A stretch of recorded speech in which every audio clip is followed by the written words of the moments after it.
শুভ সকাল সবাইকে। দিন বদলাতে হলে আগে নিজের চিন্তা বদলাতে হয়।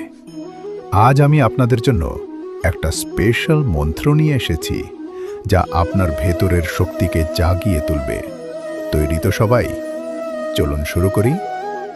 জ্ঞান ও একাগ্রতার জন্য। ছাত্রছাত্রী বা যারা সৃজনশীল কাজের সাথে যুক্ত, তাদের জন্য এই মন্ত্রটি শ্রেষ্ঠ।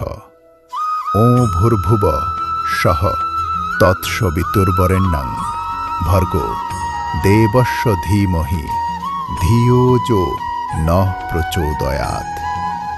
উপকারিতা: এটি বুদ্ধি ও বিচার ক্ষমতা বৃদ্ধি করে এবং মনের অন্ধকার দূর করে। সাধারণত 108 বার জপ করাকে আদর্শ ধরা হয়, তবে সময় কম থাকলে 11, 21 বা 51 বার পাঠ করতে পারেন। যদি সম্ভব হয়, একটি রুদ্রাক্ষ বা তুলসীর মালা ব্যবহার করতে পারেন, যা গণনায়